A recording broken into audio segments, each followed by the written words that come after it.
They were the kind of family everyone in town knew by name. The Harpers, Mark, his wife Elaine, their teenage daughter Lily, and little Jacob, who never went anywhere without his red toy truck. On a crisp spring morning in 1989, the Harpers attended Sunday service at St. Luke's Church, the same way they had for years. Witnesses recalled how Mark smiled as he shook the pastor's hand. Elaine sang louder than usual during the hymns. Lily teased her little brother for dropping his toy under the pews. Everything about that morning was ordinary, but by sunset the Harper family was gone. Their car was found parked neatly outside their home on Sycamore Lane. The front door was unlocked. The dinner table was set, plates waiting for food that was never served. And the only sound inside the house was the slow ticking of a wall clock.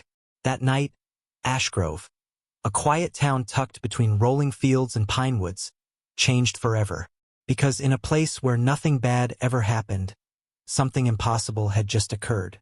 Ashgrove wasn't the kind of town where people vanished. It was a postcard of small-town America. One main street, a diner that smelled of fresh coffee, and neighbors who waved from their porches. Mark Harper was a local contractor, respected, reliable, a man who built half the houses in town. Elaine was a school librarian, loved by every child who passed through her doors. Lily, 17, was a cheerleader with college dreams. And Jacob, just 6, was everyone's favorite little boy. They weren't rich or remarkable. They were simply good. And maybe that's why no one noticed the unease that crept into their lives during those final weeks.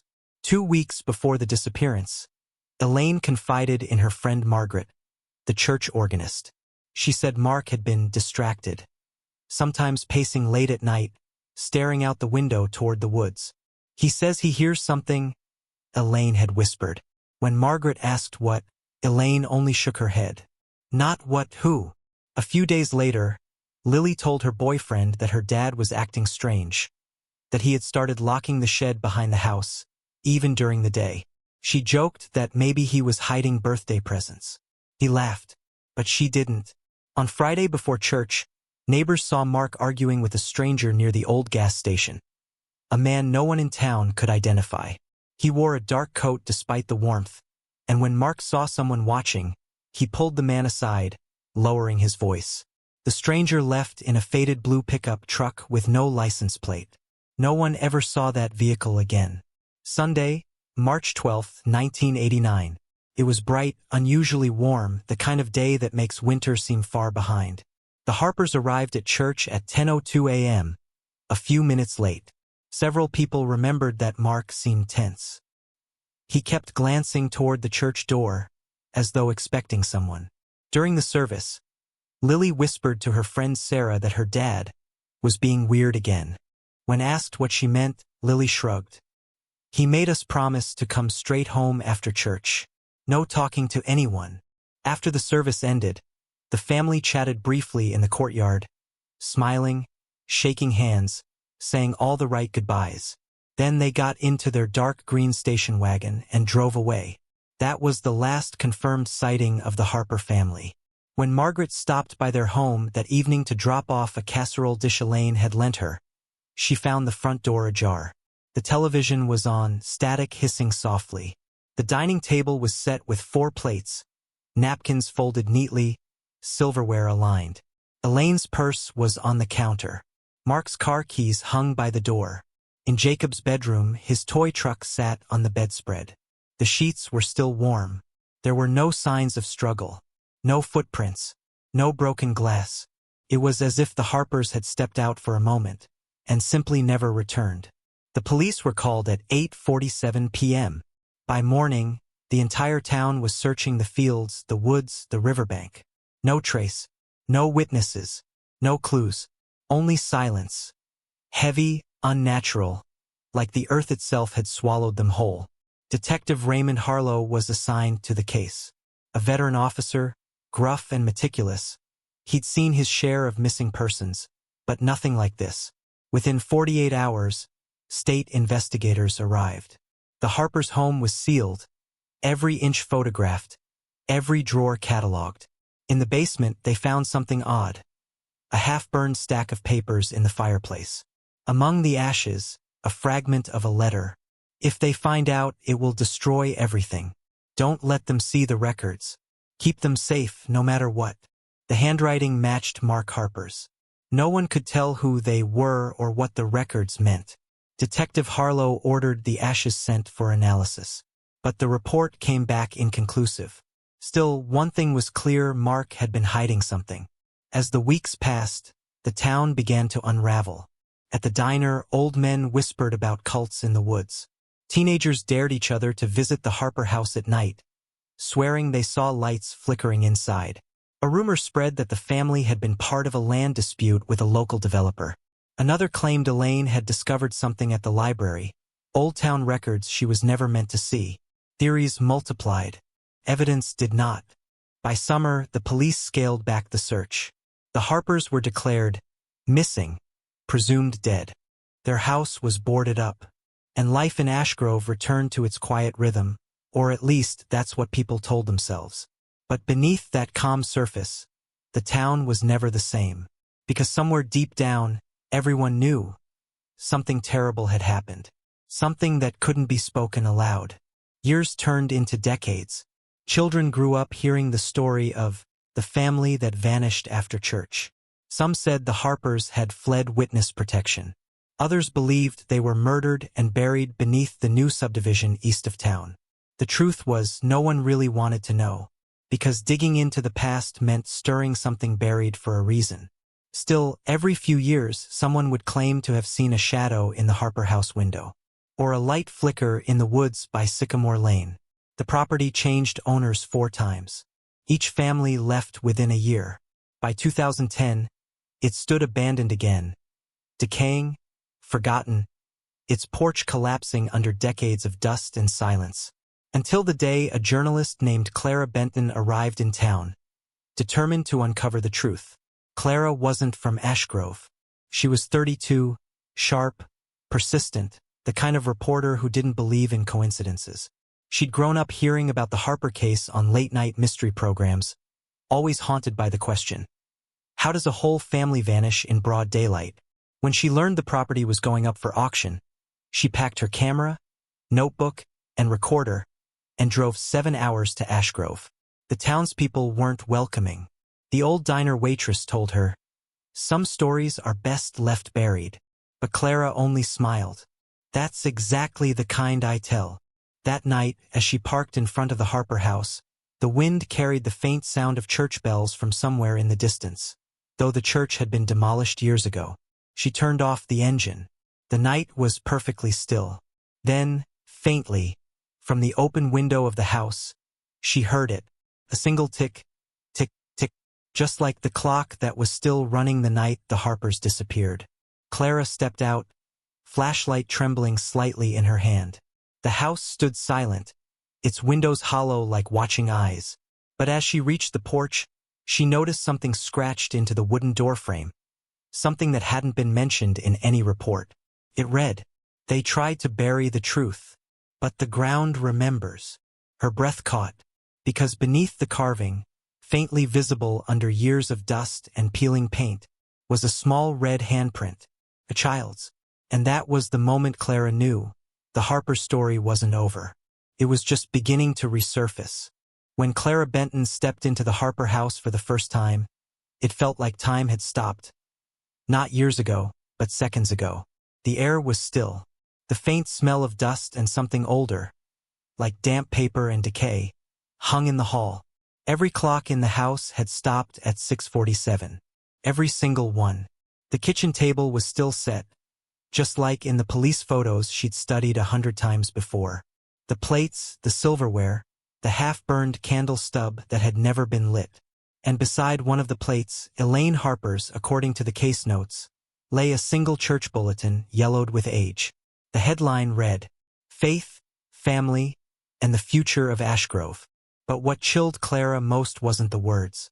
It was what someone had scribbled across the margin in pencil. Hurried, uneven.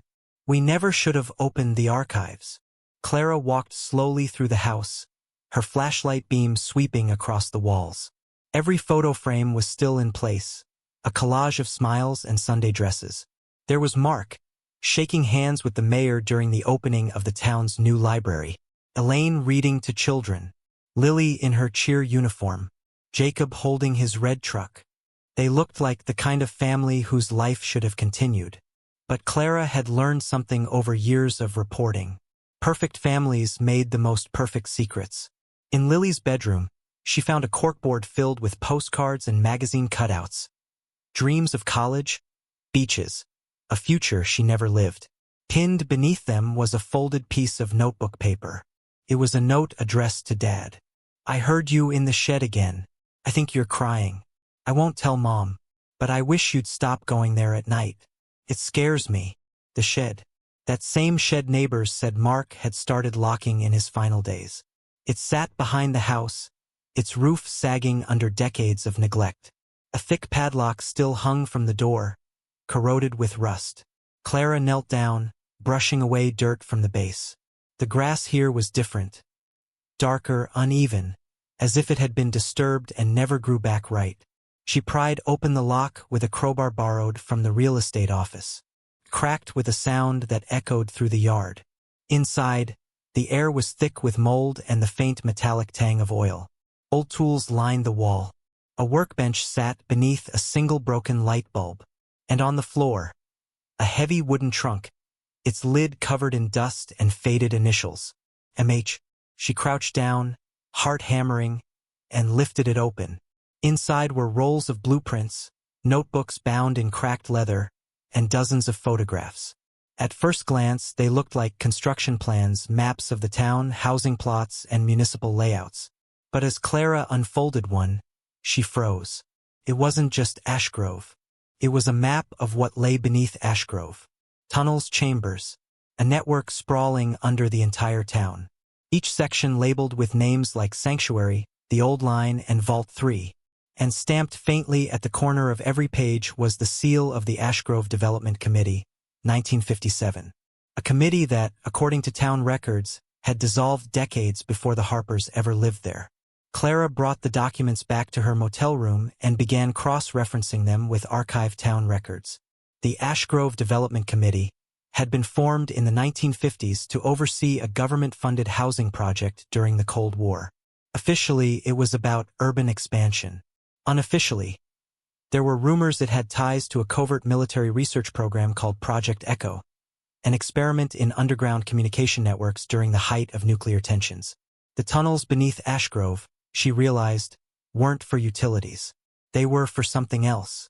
Late that night, she found an old newspaper clipping from 1961. Local contractor dies in construction accident beneath town square. Authorities deny reports of chemical exposure. The contractor's name was Harlan D. Harper, Mark Harper's father.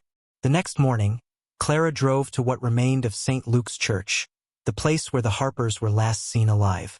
Only the foundation and part of the stone bell tower still stood. The rest had burned down in 1995. She searched the archives at the new parish office. Most records from 1989 were lost in the fire, according to the clerk. But one document survived, a typed attendance list from the service on March 12th.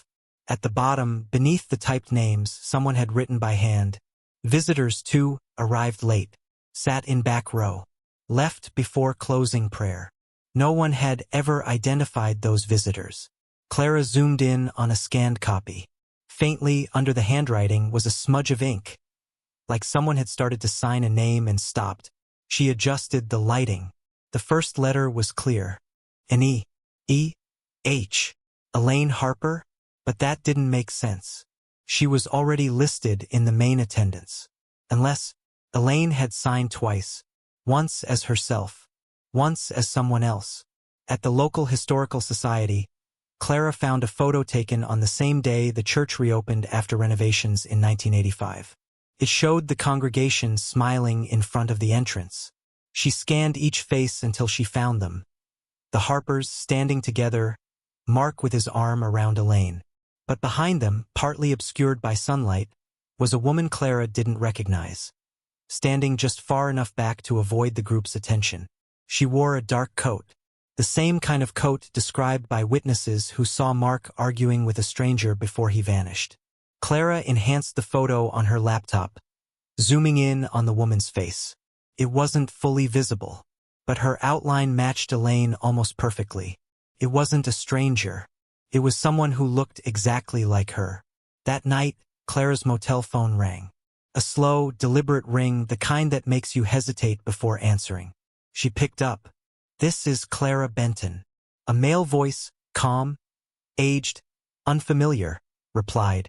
"You shouldn't be here, Ms. Benton." "Who is this?" "You think you're investigating the Harpers, but what you're digging into, it's older than them, older than Ashgrove itself." Clara's pulse quickened. "Who are you?" "Someone who worked with Mark. He found something under the Old Town Square. He was supposed to report it. Instead, he tried to protect his family." "What did he find?" Silence. "Then, check the library basement. The one Elaine managed. The town built over it in '91, but not everything was removed." The line went dead. The next day, Clara visited the current public library, a sleek building standing where the old one once was. She asked the young librarian if the basement was accessible. The woman frowned. "There's no basement anymore. It was filled during reconstruction." But as Clara walked through the stacks, she noticed a faint draft near the back wall. Air seeping through what looked like an old service door sealed with plaster. She tapped it. Hollow. That night, she returned with a flashlight and a small hammer. The plaster broke away easily, revealing a narrow stairway descending into darkness. At the bottom, she found a concrete room half flooded with murky water. On the far wall was a row of file cabinets, rusted and half submerged. She pulled one open. The papers inside were decayed, unreadable. But in the second cabinet, wrapped in plastic, was a single envelope marked, "Property of E. Harper, Restricted Records." Inside were pages of town minutes from 1957 through 1962. And at the back, a typed letter stamped "Confidential." To ADC Board. From Harlan D. Harper. Subject: Structural breach, Chamber 4. The containment wall failed. "There's something down here. It's not gas, not radiation. It moves. Recommend full shutdown. Immediate evacuation." Clara's hands trembled as she read. This wasn't about construction. It was about something found beneath the town. Something hidden, something people had died to keep secret. She flipped to the final page. There, in faint pencil, someone had written later, "We sealed it, but it's waking again." When Clara left the library, night had fallen. A figure stood by her car, tall, still, face hidden beneath a hood. "Ms. Benton," he said as she froze, "you shouldn't have opened that envelope." "Who are you?" she demanded. He stepped closer, his voice low. "You think you're looking for a missing family, but they didn't vanish. They were taken, to keep it contained." "What it?" He hesitated, then whispered, "The town's foundation isn't made of stone, Clara. It's made of what they buried. And the Harpers found it." Before she could ask more, headlights flashed from the road. When she looked back, he was gone. Only the faint smell of damp earth lingered in the air, like the ground had just been disturbed. Back in her motel room, Clara laid out everything she'd found. The maps, the letter, the photos. She played the audio from her recorder, static, then faint ticking. Tick, tick, tick.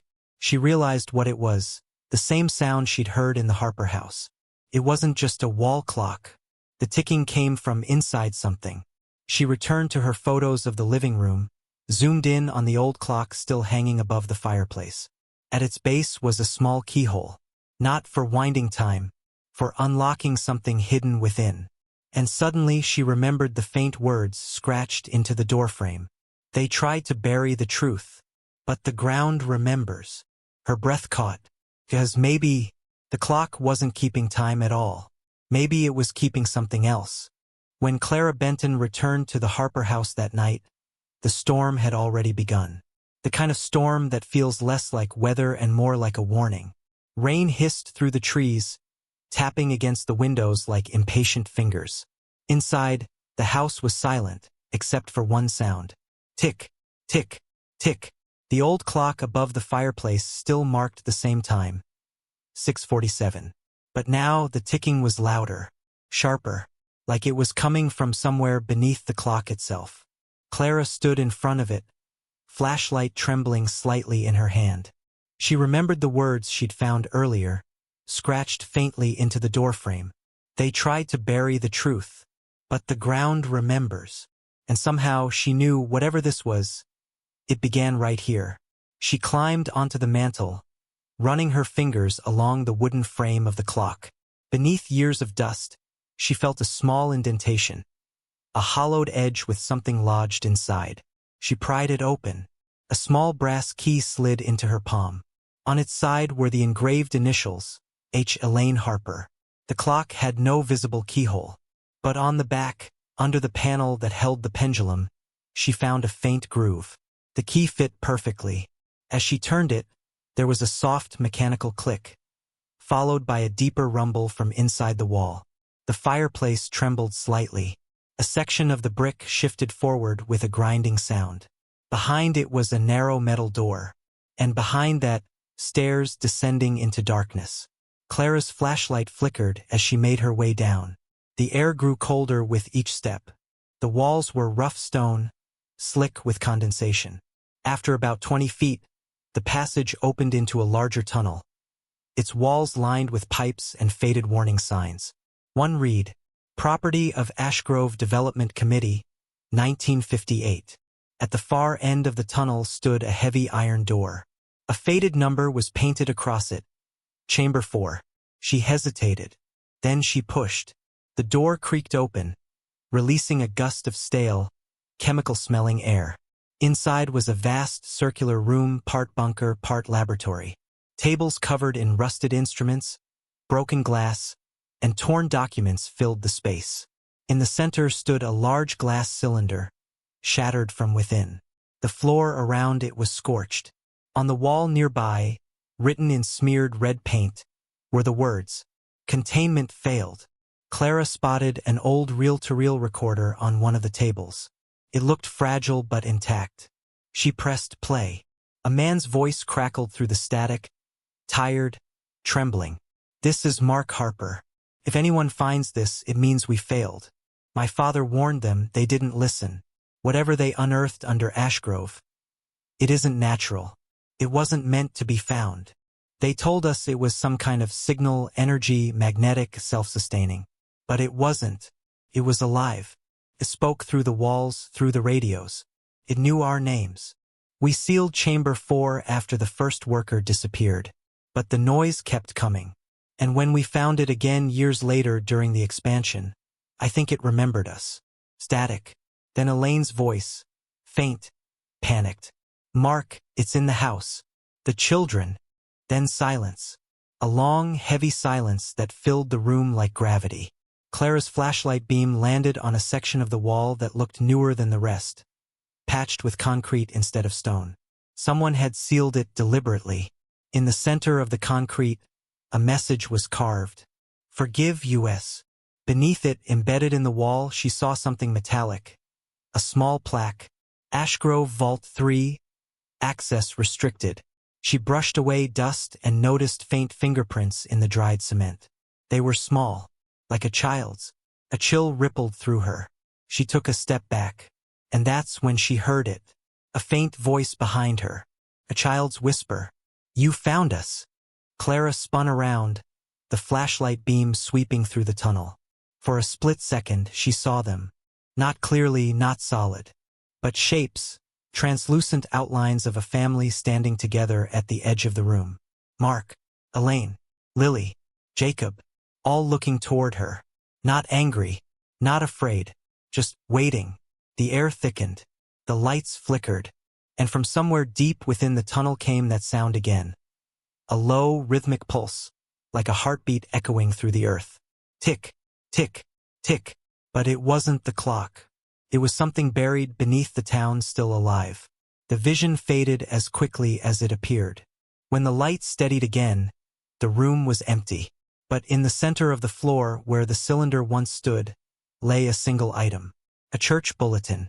The same one from the Harper dining table. Only this one was clean, as if it had just been printed.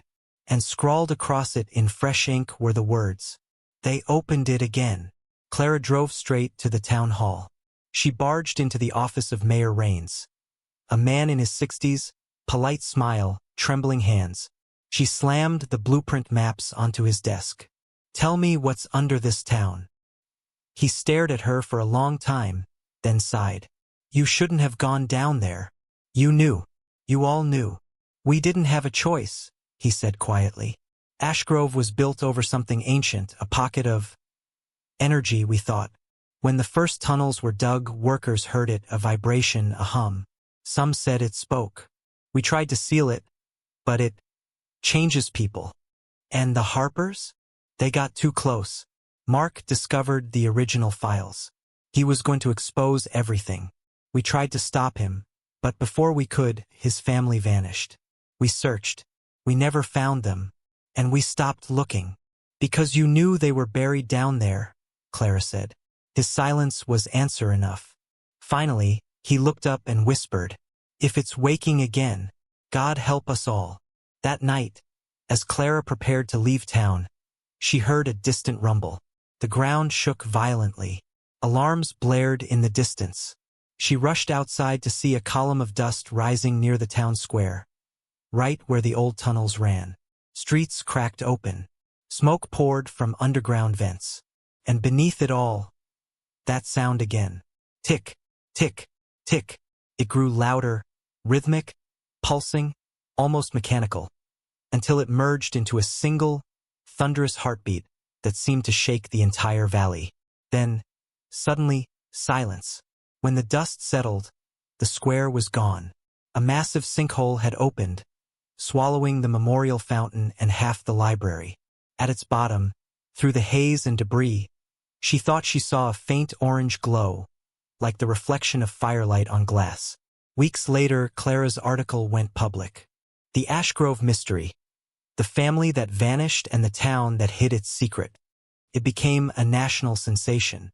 Government agencies arrived, sealed the area, and labeled it a geological collapse. But those who'd lived in Ashgrove all their lives whispered a different story. They said the ground still trembles at night. That sometimes, when the wind blows through the hollow where the square once stood, you can hear a faint ticking. Tick, tick, tick. And if you listen long enough, you can hear a child's voice whisper, "We're still here."